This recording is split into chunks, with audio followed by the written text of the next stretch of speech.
Good morning, students. How are you? I hope you all good.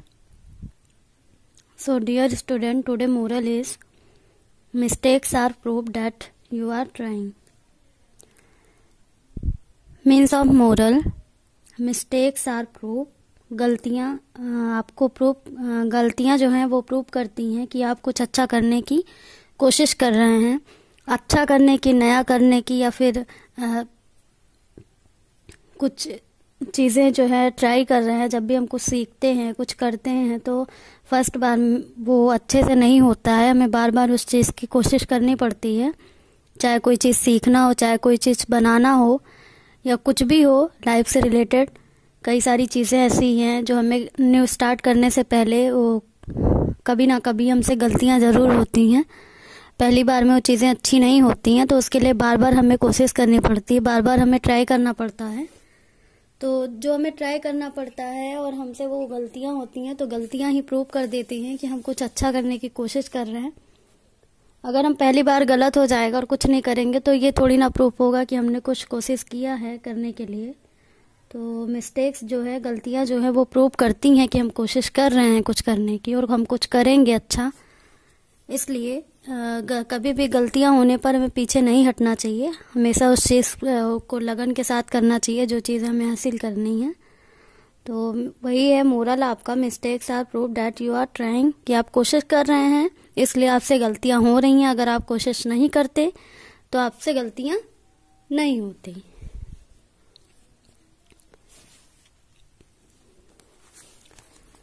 तो मैंने आपको इससे पहले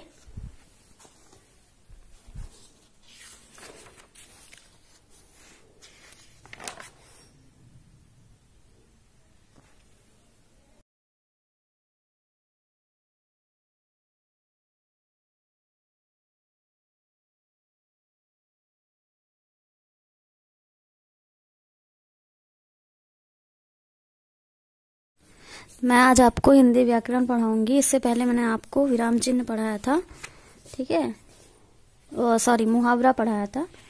तो आज मैं आपको अध्याय 14 पढ़ाऊंगी, चैप्टर 14 जो है संवाद लेखन।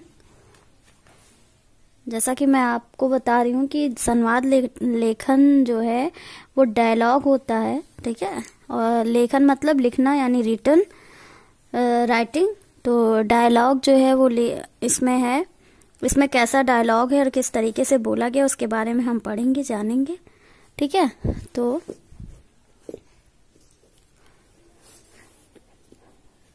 संवाद का अर्थ है दो या अधिक लोगों के बीच की बातचीत। संवाद का अर्थ क्या होता है? दो लोग या उनसे अधिक लोगों के बीच की जो बातचीत होती है उनको बोलते हैं संवाद। संवादों को कल्पना के आधार पर भी लिखा जा सकता है। कुछ उदाहरण देखिए। ये जो संवाद है इसको हम कल्पना करके, यानी हम सोच कर, कल्पना करना यानी सोचना, खुद अपने मन से करना, ठीक है। कई सारे क्वेश्चन का आंसर ये होता है कि हमें अपने आप से, अपने मन से सोच कर और सही जगह पे सही ट्रिक से उस चीज को पूरा करना होता है। तो वही है कि कल्पना करना, कल्पना के आधार पर भी हम संवाद को लिख सकते हैं। तो उदाहरण दिया गया, उदाहरण पहले हम देखते हैं कि कैसे, किस प्रकार से लिखा जाता है, उसके बाद हम उसके आगे की चीजों को जानेंगे। तो चूहे और बिल्ली के बीच का संवाद है। चूहे और बिल्ली की पिक्चर आपको बुक में दिख रही होगी। तो इनके बीच की बातचीत जो हो रही है वो है, वही संवाद है। चूहा बोला, नमस्ते मौसी। बिल्ली, बेटा दूर क्यों खड़े हो, मेरे पास आओ। चूहा, मैं यहीं ठीक हूँ, वहां आना खतरे से खाली नहीं। बिल्ली, ना डरो नहीं, मैं अब बदल गई हूँ, मैंने अब पूजा पाठ भी करना शुरू कर दिया है। चूहा, पर मुझे विश्वास नहीं होता। बिल्ली, अरे देखते नहीं यहाँ माला और ये कपड़े। चूहा, ठीक है, आप पहले मंदिर हो आओ, मैं अभी नहाया नहीं हूँ, जरा मैं नहा कर आता हूँ, ठीक है, मैं नहा कर आऊं। बिल्ली, तुम बहुत चालाक हो। चूहा, और तुम भी। मतलब यहाँ पे क्या था कि बिल्ली जो है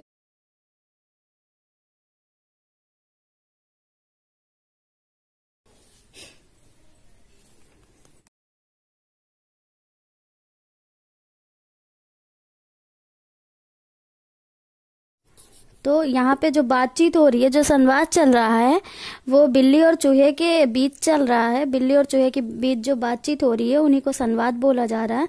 तो यहाँ पे क्या है कि बिल्ली जो है वो चूहे को बुला रही है अपने पास, क्योंकि वो क्या करती है, चूहे को खा लेती है। लेकिन चूहा भी जानता है बिल्ली की हरकत को, इसलिए वो बाहर नहीं आ रहा है और उसके पास नहीं जा रहा है। लेकिन बिल्ली उसे विश्वास दिलाने में रहती है कि उसका विश्वास करे, वो अब बदल गई है, पूजा पाठ करने लगी और वो अपने पहनावे को दिखाकर उसे अपनी तरफ बुलाती है कि मेरा पहनावा देखो, मैं माला और ये सब पहन कर रखी हूँ, तो मैं पूजा पाठ करने लगी हूँ, मैं अब तुम्हें कोई नुकसान नहीं पहुंचाऊंगी। लेकिन चूहा भी चालाक था, उसने भी बात को टाल दिया, बोला जाकर तुम मंदिर हो आओ, मैं जाके नहा लूं, अभी मैं नहाया नहीं हूँ। तो बिल्ली को समझ में आ गया कि चूहा जो है वो चालाक है, वो जानता है कि उसकी जान को खतरा है, इस वजह से वो उसके पास नहीं आ रहा है। तो ये जो संवाद चल रहा था, जो बातचीत चल रही थी, वो बिल्ली और चूहे के बीच चल रही थी। अब यही है डायलॉग बाजी। मतलब होता क्या है कि जब हम कोई चीज बोलते हैं या हम 2 या 2 से अधिक या फिर पूरे ग्रुप में या 20-30 के बीच भी जो बातचीत होती है, तो सब लोग अपनी अपनी बात को वहां रखते हैं, हम बोलते, बाकी अदर लोग बोलते हैं। तो वो क्या होता है कि जब सबकी बातें एक दूसरे के विपरीत, मतलब एक दूसरे के अपोजिट, जैसे हमने कुछ बोला फिर हमारे अपोजिट कोई और बोला, फिर किसी और के अपोजिट किसी और ने बोला, तो वो सारी चीजें क्या है, जब वो ग्रुपिंग हो जाती है, सारी चीजें बात एक दूसरे से जो बातचीत होने लगती है, उसी को बोलते डायलॉग करना। तो यहाँ पे वही है माँ और बेटी के बीच के संवाद। तो यहाँ माँ और बेटी के बीच में जो बातचीत हो रही है, बातचीत कैसे हो रही है, माँ रिया क्या तुमने अपना गृह कार्य समाप्त कर लिया, यानी होमवर्क कंप्लीट कर लिया। रिया नहीं माँ, गणित में थोड़ी समस्या आ रही है, क्या आप इस समस्या को हल करने में मेरी मदद कर सकती हैं। माँ हाँ, मैं अभी तुम्हारी समस्या को हल कर देती हूँ। रिया धन्यवाद माँ, आप बहुत अच्छी हैं। माँ अच्छा, गृह कार्य समाप्त करके खाना खा लेना और सही समय पर सो जाना। रिया ठीक है माँ।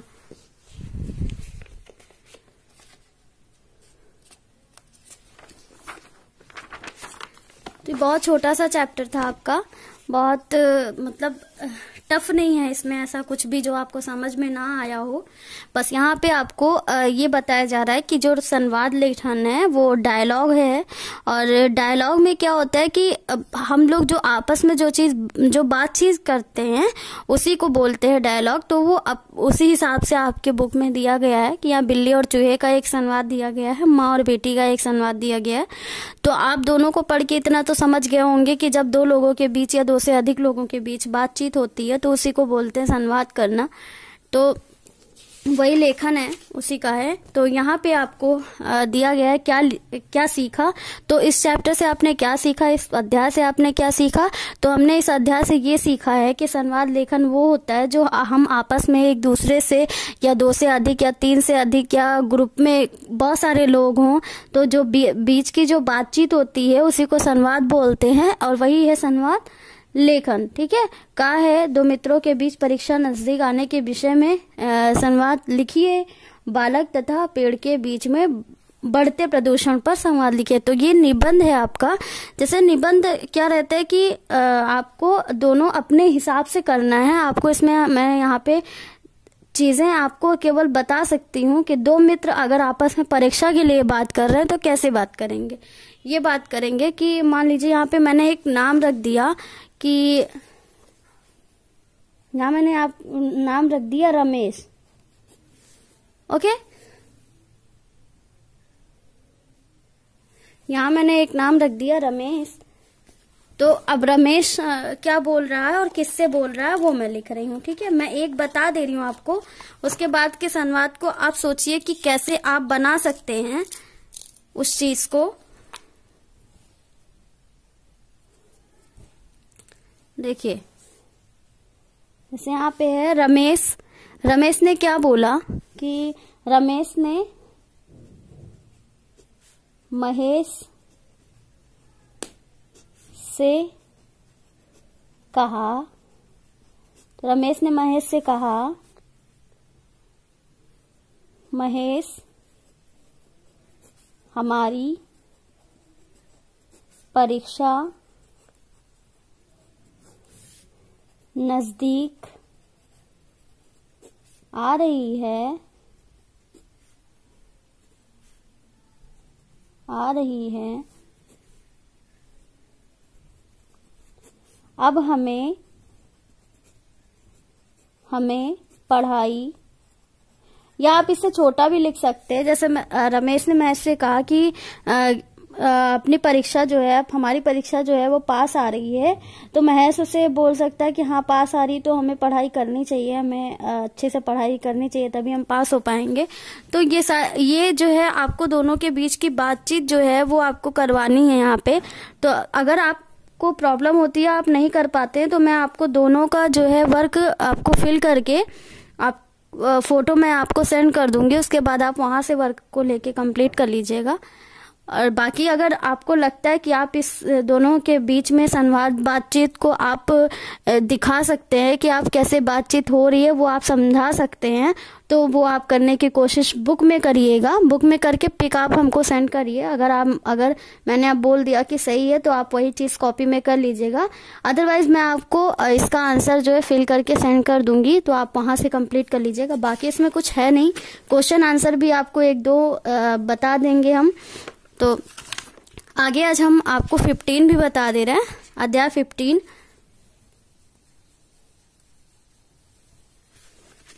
तो अध्याय 15 है अपठित गद्यांश, यानी अपठित गद्यांश का अर्थ है पहले बिना पढ़ा हुआ पाठ का अंश, जो पढ़ा हुआ नहीं है उसका अंश। इसमें दिए गए गद्यांश को पढ़कर समझते हैं तथा फिर उस पर आधारित प्रश्नों के उत्तर देते हैं। कुछ उदाहरण देखिए। यहाँ पे आपको कुछ क्वेश्चन आंसर दिख रहे होंगे अपठित, जो हमने पढ़े नहीं हुए हैं, और फिर भी ये पढ़ाई का ही अंश है, हमने पढ़ा नहीं हुए। और या आपको कुछ इसमें दिया गया है, किसी मतलब थोड़ी सी आपको स्टोरीज दी गई हैं, उसके स्टोरीज के बेस पे आपको जो है यहाँ पे क्वेश्चन आंसर दिख रहा होगा, तो उसके बेस पे आपको क्वेश्चन आंसर कंप्लीट करना है। तो पहले आपको इसका रीड करना, उसके बाद हमें ये समझना है कि किस चीज के लिए है, उसके बाद हम इसका आंसर करेंगे। देन फिर उसके बाद हम उसका वर्कशीट में कंप्लीट करेंगे कि कैसे कि इसमें क्या चीजें हैं और क्या चीजें हम इसमें करेंगे कॉपी में, क्या बुक में। तो वो चीजें मैं आपको पहले बता दे रही हूँ, ठीक है। पहले ये चैप्टर है लंबा, तो आप सब लोग पहले समझ लीजिए कि कैसे है, उसके बाद आप करिएगा। तो पहला है पढ़ा हुआ गद्यांश में पढ़कर उसका क्वेश्चन आंसर हमें देना। तो यहाँ पे एक नीचे लिखित अपठित गद्यांश को पढ़कर सही विकल्प पर टिक करना। तो पहले हमें पढ़ना, उसके बाद सही विकल्प जो है उस पर टिक करना है। तो हम पहले पढ़ेंगे। भारतवर्ष कृषि प्रधान देश है, यहाँ यदि वर्षा ना हो तो खेत बाग और जंगल सूख जाए, इसलिए वर्षा ऋतु वनस्पतियों और जीव जंतुओं को जीवन प्रदान करती है। भारतवर्ष जो है, यानी हमारा जो भारत है, जो हमारे भारत में जो कृषि है, यानी जो खेती है प्रधान, ये खेती प्रधान का देश है, कृषि प्रधान का देश है, जो हमारे यहाँ खेतियां होती हैं।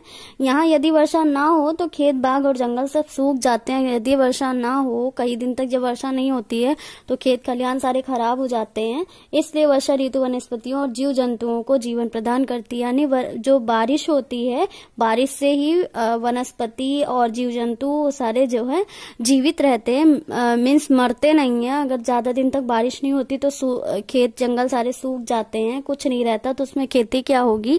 तो उसको हरा भरा और अच्छा रखने के लिए बारिश बहुत जरूरी है, और बारिश जब समय पर होती है तभी वो फसल बहुत अच्छी तरीके से ग्रो कर पाती है, वरना वो वहीं रुक जाती है, फिर उसके आगे उस चीजों में कोई भी बढ़ोतरी नहीं होती है। वर्षा ऋतु में जब मूसलाधार वर्षा होती है तो गलियां, सड़कें और रास्ते पानी से भर जाते हैं। मूसलाधार यानी बहुत ज्यादा अधिक मात्रा में जब बारिश होती है तो क्या होता है, गली और सड़कें, रास्ते सारे पानी से भर जाते हैं। हम क्या देखते हैं, जब ज्यादा बारिश होती है तो हमारे आसपास के रास्ते, आसपास की गलियां सारी जाम हो जाती हैं बारिश की पानी की वजह से।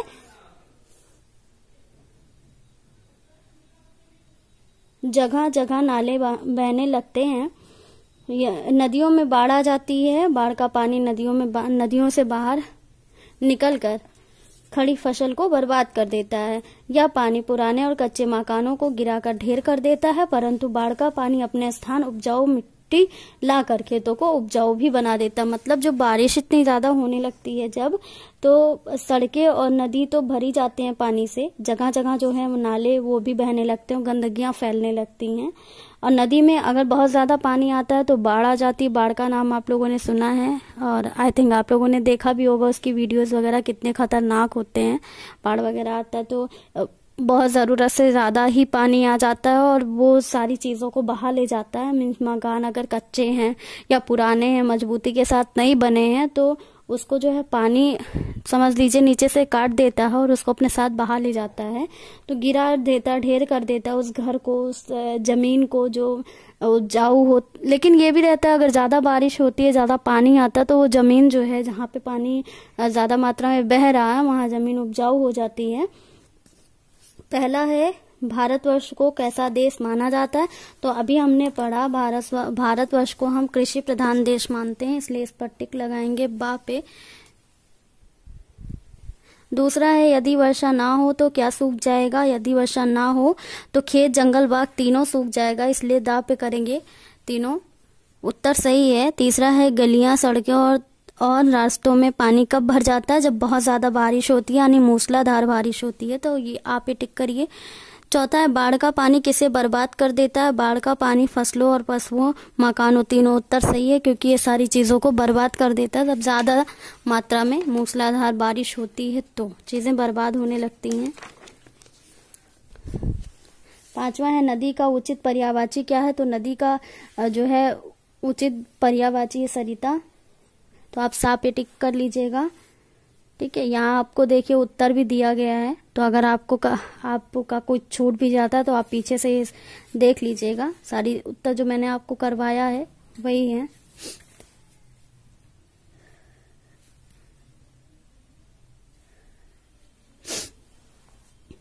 खा है नीचे लिखे और पठित गद्यांश को पढ़कर सही विकल्प पर टिक करना। तो नीचे जो है वो दूसरी स्टोरी है, इसको हम पढ़ेंगे। हमारे देश भारत का एक सुंदर राष्ट्रीय ध्वज है जो आपको चित्र में दिखाया गया है, यानी तिरंगा, हमारा फ्लैग, जिसे हम तिरंगा झंडा कहते हैं। इनमें 3 रंगों की पट्टियां होती हैं। हमने 1 2 3 3 रंगों की हम पट्टियां देखते हैं। सबसे ऊपर केसरिया, बीच में सफेद और सबसे निचली पट्टी हरे की होती है। इन तीनों रंग का अपना महत्व है। तीनों रंग जो हैं, जो फ्लैग में होते हैं, उनके बहुत ज्यादा ही महत्व होते हैं। सबके अपने अपने कलर के अपने अपने रंग के महत्व होते हैं। केसरिया रंग हमें वीरता और सफेद रंग हमें सम्मान, ईमानदारी, शांति का, और हरा रंग जो है वो हरियाली का संदेश देता है। तो यहाँ 3 रंग दिए गए हैं। तीनों रंग की अपने अपनी विशेषता होती है। तीनों अपने अपने में ही महत्व रखते हैं, अपने अपने कलर के अंदर ही महत्व रखते हैं। कि केसरिया जो है वीरता का प्रतीक होता है, सफेद जो है वो सम्मान का प्रतीक होता है, ईमानदारी का और शांति का प्रतीक होता है, और हरा जो है वो हरियाली का संदेश देता है। तो तीनों रंग की अपनी अपनी मान्यता होती है, अपने अपने महत्व होते हैं, और तीनों रंग की अलग अलग महत्व की बुक में दिया गया है।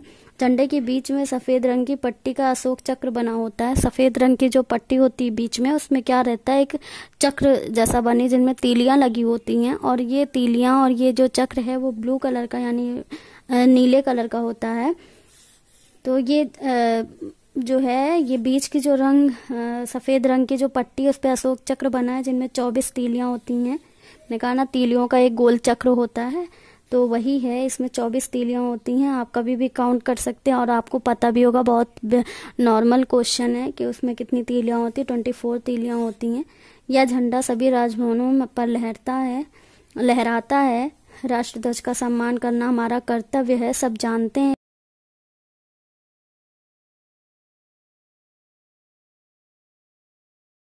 मिली है, अगर हमारी आज़ादी ना मिलती, अगर काफ़ी सारे लोगों ने उसके लिए बलिदान दिया, तभी तो यह ध्वज स्वतंत्र देश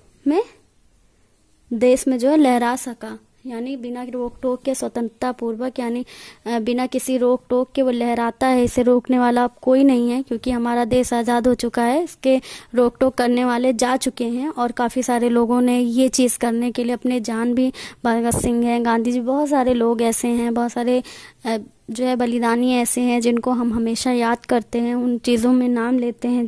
क्योंकि आज अगर वो अपनी जान देकर देश को आज़ादी ना दिलाए होते तो हमारा देश आज़ाद ही ना होता। बहुत सारे लोग ऐसे हैं जो सराहनीय हैं और बहुत सारे लोग ऐसे हैं जो हमेशा हमें याद रहेंगे। तो अगर इसी वजह से हमारे तिरंगा, हमारे फ्लैग का बहुत ज़्यादा महत्व होता है। कभी भी इसको जो है इसका हमेशा जो है आदर करना चाहिए, कभी भी इसको निरादर से नहीं रखना चाहिए।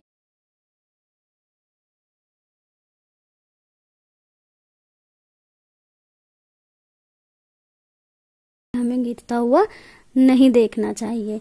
चलिए, पहला है हमारे राष्ट्रीय ध्वज में कितने रंग हैं? हमारे राष्ट्रीय ध्वज में 3 रंग हैं, है ना। क्वेश्चन है सफेद रंग किसका प्रतीक है? तो सफेद रंग जो है वो है सम्मान का, ईमानदारी का और शांति का प्रतीक है। तीसरा है अशोक चक्र में कितनी तीलियां होती हैं? तो अशोक चक्र में 24 तीलियां होती हैं, यानी 24 तीलियां होती हैं। चौथा है राष्ट्र ध्वज के प्रति हमारे क्या कर्तव्य हैं? हम सदा इसका सम्मान करें, इसे कभी झुकने ना दें, दोनों या कोई नहीं। तो कोई नहीं का कोई ऑप्शन ही नहीं है। मैंने आपको बोला इनका सम्मान करना चाहिए, कभी भी जो है ये जो है झुकता हुआ हमें ना दिखे, हमेशा ये जो है आजादी के साथ लहराता हुआ दिखे। हम सबकी यही विषय, हम सबकी यही कामना है कि तिरंगा कभी ना झुके। तो हम यही करेंगे कि इसका सम्मान करेंगे। ए पे इसका निशान लगेगा। अब जो है, अब देखिए इसमें आपको पहले का तो उत्तर मिल गया आपकी बुक में, और इससे पहले मैंने आपको आंसर बता दिया था। तो जिनका छूटेगा वो लगा लेंगे, पर दूसरा आप लोग ध्यान से देख लीजिए, क्योंकि क्या है कि इसी से क्वेश्चन दिए गए हैं और इसी से आंसर है, कोई चीज बाहर की नहीं। अगर आप कोशिश करेंगे तो आप बता सकते हैं, बट इसका आंसर नहीं दिया गया, इसलिए आप लोग इसके अच्छी तरीके से देख कर लीजिएगा। तो आप लोग देख लेंगे तो आप लोग को आराम रहेगा, आसानी रहेगी चीजों को करने में। अब क्या सीखा इसमें देखते हैं। क्या है, नीचे लिखे अपठित गद्यांश को पढ़कर सही विकल्प पर टिक करना। अब जो नीचे लिखा है उसको फिर से हम पढ़ेंगे और उसके द्वारा दिए गए कहानी को समझेंगे, फिर उसका वर्क करेंगे। लक्ष्मीबाई का जन्म 19 नवंबर 1835 को बनारस में हुआ था। लक्ष्मीबाई जो है उनका जन्म 19 नवंबर 1835 को बनारस में हुआ था। उनका बचपन का नाम मनुबाई था। जब मनु 4 वर्ष की थी तब उसकी मां भागीरथी की मृत्यु हो गई। मनु के पिता मोरोपंत अपने 4 वर्ष की बेटी को लेकर कानपुर के पास बिठूर आ गए। मनु का बचपन यहीं बीता। मनुबाई ने तैराकी सीखी। तैराकी के मुकाबले में वह अच्छे तैराकों को हरा देती थी। मल्ल विद्या और घुड़सवारी भी उनके बचपन से शौक थे। तलवार, तीर कमान आदि विभिन्न प्रकार के हथियारों को चलाने में उसने बचपन से ही अपना कौशल दिखाना शुरू कर दिया था। तो जो लक्ष्मीबाई थी, रानी लक्ष्मीबाई थी, इनके बारे में हमने काफी सारी चीजें पढ़ी हुई है ना। हम लोग जानते हैं कि रानी लक्ष्मीबाई कौन थी। तो रानी लक्ष्मीबाई का जो है जन्म 19 नवंबर 1835 को बनारस में हुआ था और इनके बचपन का नाम मनु था, मनुबाई था, लेकिन इनको सब लोग क्या बुलाते थे? मनु मनु करके बुलाते थे। तो जब मनु 4 साल की थी तो उसकी माँ जो है, जिनका नाम भागीरथी था, वो एक्सपायर हो जाती है, उनकी मृत्यु हो जाती है। तो उनके पिता जो हैं मोरोपंत, वो लक्ष्मीबाई को लेकर चले आते हैं बिठूर। ठीक है, कानपुर में एक बिठूर है, वहां चले आते, फिर वो वहां रहने लगते हैं। और मनु को जो है शौक था बचपन से ही घुड़सवारी करने का, पढ़ने का, तीर कमान चलाने का, तैराकी करने का। तो उन सारी चीजों में वो बिल्कुल अव्वल नंबर थी, पहले नंबर पर थी। तो वो सारी चीजें शौक से करती थी और वो सारी चीजों को कौशल तरीके से सीखती भी थी। इस वजह से वो आज का टाइम क्या है कि हम उनको इन्हीं सारी चीजों की वजह से जानते हैं, इन्हीं सारी चीजों की वजह से हम उनको पहचानते हैं कि लक्ष्मीबाई जो है घोड़े पे सवार रहती थी और तीर कमान चलाती थी। बहुत सारे लोगों की रक्षा उन्होंने की है। ठीक है, वो कभी भी अंग्रेजों को पसंद नहीं करती थी। तो वही सारी जो है लक्ष्मीबाई जो हैं, वो जो है बहुत कम उम्र से ही सारी चीज़ों को हैंडल करती थी, हम सारी चीज़ों को देखती थी। अंग्रेजों का कभी भी उन्होंने जुल्म नहीं सहा, हमेशा वो खड़ी रहती थी उनके जुल्म को नकार करने के लिए। कभी भी उन्होंने अंग्रेजों के दिए गए नियम का पालन नहीं किया और कभी भी उन्होंने उस नियम को ना ही किसी को पालन करने के लिए कहा। हमेशा उन चीज़ों पर रोक लगाई जो अंग्रेज़ों ने ज़बरदस्ती इंडियन लोगों से करवाना चाहा। तो यही सब इन्होंने किया है। इनके बारे में बहुत सारी कहानियां हैं, आप सबको पता होंगी, और जिनको नहीं पता होंगी वो प्लीज़ जानेंगे, इनको पढ़ेंगे। इनके बारे में काफ़ी सारी चीज़ें ऐसी हैं जानने लायक। फिर है क्वेश्चन आंसर। पहला, लक्ष्मीबाई के बचपन का नाम क्या था? तो लक्ष्मीबाई के बचपन का नाम था मनुबाई, अभी हम लोग पढ़ रहे हैं वही। दूसरा है, मनु के पिता 4 वर्ष की उम्र में उसे लेकर कहाँ आए? तो कानपुर के पास विठुर में आए। तीसरा है, मनु किस मुकाबले में अच्छों को हरा देती थी? तैराकी में, दौड़ने में, भागने में, पढ़ने में? नहीं, तैराकी में। मनु के बचपन के शौक क्या थे? मल्ल विद्या और घुड़सवारी, खेलना, नाचना, कूदना। घुड़सवारी थी और मल्ल विद्या था ना, खेलना कूदना उनको नहीं पसंद आता था। नीचे लिखे तात्पर्य गद्यांश को पढ़कर विकल्प पर टिक करना है। मानव जीवन में श्रम का विशेष महत्व होता है। यही वह शक्ति है जो दुर्बल को सबल और रंग को राजा बना सकता है। परिश्रमी व्यक्ति अनवरत कर्म करते हुए बड़े बड़े मार्ग तय कर लेता है। अपने परिश्रम के बल पर एक पिछड़ा छात्र भी उत्तीर्ण हो सकता है। इस संदर्भ में वरदराज का उल्लेख करना सर्वथा उपयुक्त है। वरदराज जी को उनके गुरु ने बार बार असफल होते रहने पर मंदबुद्धि समझकर अपने आश्रम से वापस भेज दिया था कि वे कुछ समझ नहीं सकते। परिश्रम करना उनके बूते से बाहर, यानी उनके आपे से, उनके हाथ से बाहर है, वो चीज कर नहीं सकते। घर वापस जाते समय राह में उन्हें एक कुएं के पास विश्राम के लिए रुकना पड़ा, यानी आराम करने के लिए रुकना पड़ा। वहां कुएं को मुंडेर पर ऊपर नीचे आती जाती रस्सी से पड़े निशान को देखकर उन्हें अनवरत परिश्रम करते समय के महत्व का ज्ञान हुआ। वो आश्रम लौट गया। उन्हें क्या उसने तत्पश्चात धैर्यपूर्वक परिश्रम किया और उनके बल और ज्ञानी विषय वरदराज वैयाकरण के रूप में विख्यात हुए हैं। देखिए यहाँ पे इस कहानी में क्या है, इस कहानी से क्या शिक्षा मिल रही है कि हमें परिश्रम करना चाहिए, हमें कभी भी हार नहीं माननी चाहिए कोई भी चीज़ करने से पहले, या हमें वो चीज़ें बार बार अगर करनी पड़े तो भी हमें उस चीज़ को छोड़नी नहीं चाहिए। अगर कहीं ना कहीं हमें ये लगता है कि जो काम या जो चीज़ हम कर रहे हैं वो कभी ना कभी तो हमें सफलता प्राप्त कराएगी, कभी ना कभी वो हमें सफल बनाएगी, और इससे पहले कई बार गलतियां होंगी, कई बार असफल होंगे, तो इससे हमें पीछे नहीं हटना है, परिश्रम करते रहना है।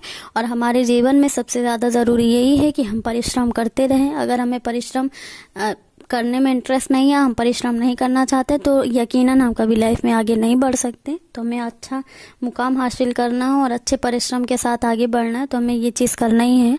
वही है, जब उसे आश्रम से लौटा दिया गया नकारा समझकर कि ये कुछ नहीं कर पाएगा, इससे परिश्रम तो होता ही नहीं है, तो उसने एक रस्सी को देखकर ये सीख ली कि रस्सी बार बार ऊपर नीचे जा रही है, उस जगह को चोट दे रही है, निशान दे रही है, लेकिन वो अपने काम को छोड़ नहीं रही है। जबकि उसको प्रॉब्लम हो रही है, बार बार वो कट रही है, ऊपर नीचे जा रही है।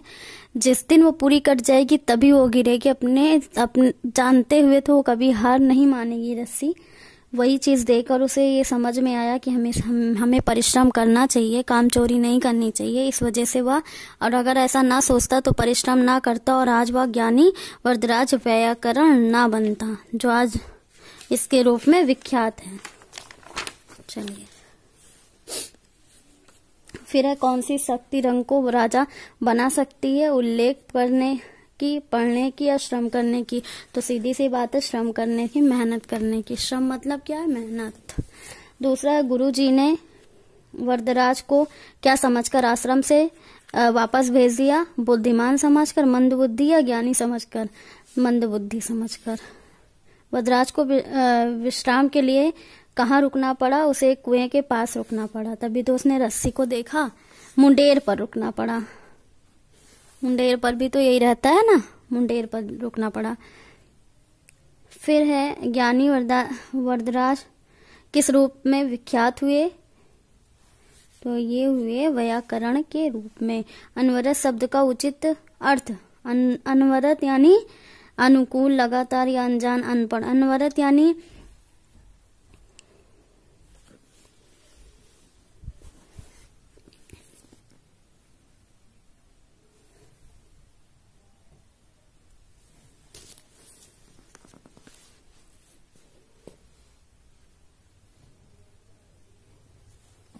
गाय। बालक अपने माता पिता के अनुकरण द्वारा जिस भाषा को सीखता है वह उसकी मातृ भाषा होती है, वह उसके घर में बोली जाती है। स्कूल में जाकर बच्चा अपने घर वाली भाषा बातचीत कर लेता है। बाल को अपने मातृभाषा की शिक्षा देना आसान होता है।